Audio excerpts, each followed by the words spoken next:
this particular church here, the Synagogue Church of All Nations, is a popular church among South Africans. Large numbers of them go on church tour groups, and we believe that at the time of the tragedy there would have been about 4 or 5 tour groups, totaling about 300 people, but we cannot say that all of them were there at that time. Meanwhile, an eyewitness, Apostle Paul Akarigbo, who was in close proximity to the guest house, says he went to the site hours after it collapsed. He now joins us in studio. Apostle, a very good morning to you and welcome to... Good morning to you, and my condolences to all the South African family and friends and everybody, including the President and our international relations in Nigeria and Ambassador, all the people that was in the scene. To the family, I want to say we are very, very sorry. This could have not happened at all. But like the President says, we have to support all the family members, and that is why I'm here myself as an eyewitness on the ground to say, family member, please, we are with you, and we will do everything possible to make sure that all these things will not happen again, and we pray that God will help us.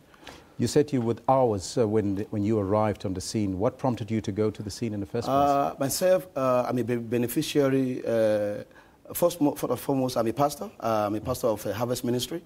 And as a pastor, I'm concerned about also my fellow Christian brother that was there. Also, I'm a beneficiary of the power and the grace of TB Joshua. I was healed from HIV about 20 years ago. And that is why I decided to put it upon myself to be able to give South Africans and Africans accurate information about exactly what happened there. Yeah, that is the reason why I decided to...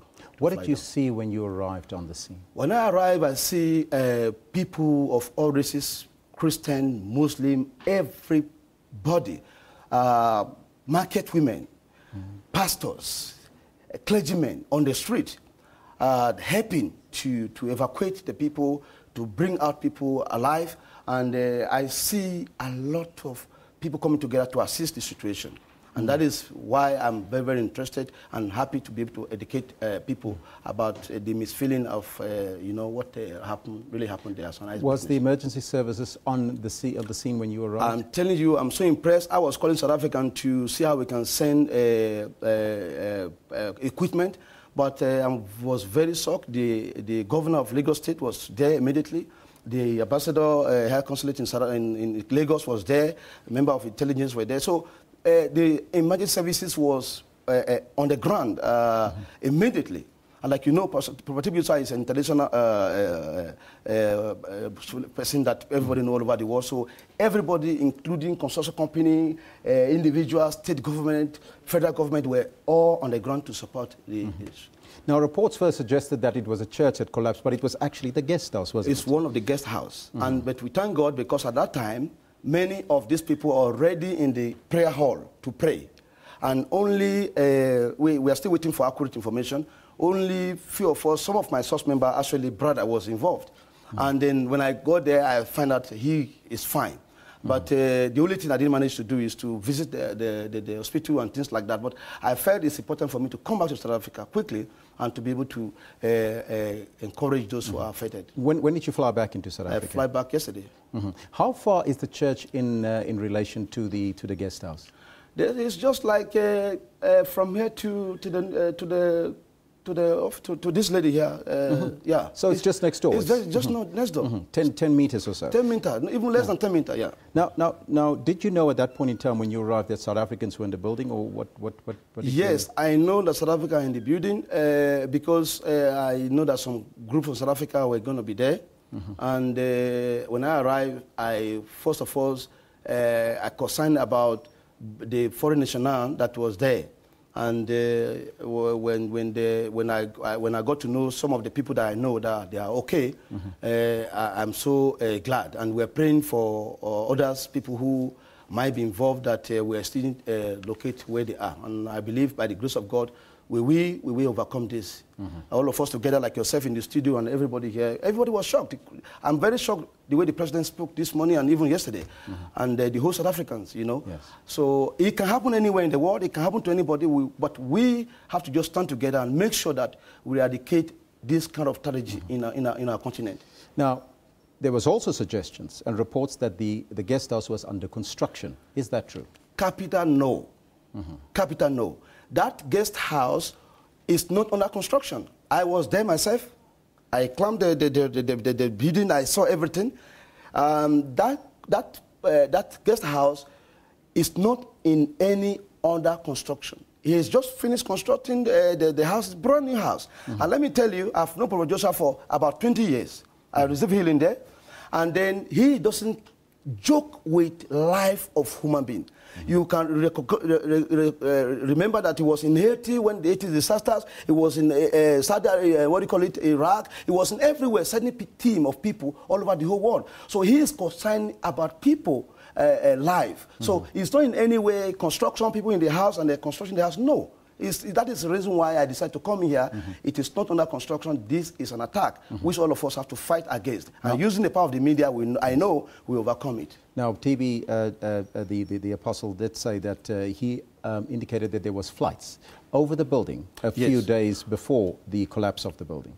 Yes. What is that all about? It's not actually a few days before the collapsing. My pastor friend, colleague is right here in the, coming into the studio 9 times from now. The flight flew around the building, over the building, very close. It fly down and they pass the building for the first time, go around second time, go around third time, and fourth time. Not even a second, I believe you have the clue yourself, not even a second, we see the building go down. So it's unusual to see a building of that structure, building strong like that, to come down, and also it's unusual to find a plane, because that place is not a route for any plane at all. There's no any aviation school around there. So that is our first suspect, and which I believe, with our government in South Africa, working with the Nigerian government, we will find out the clue. And God will deal with these people, and I know our intelligence are enough to handle this thing with the grace of God in the life of TB Joshua. Now, the building has collapsed. Now, Prophet TB Joshua apparently can also see into the future. He, for instance, indicated that there was going to be a coup or a president in southern Africa either going to flee his country, and this he saw in advance. Why couldn't he see this event happening? If you follow the prophet, I don't know if you follow the prophet lifestyle and his ministry, he most of the time spoke in parable. He has been speaking about this. I was in Nigeria. I come back to South Africa 2nd of September. He spoke about it.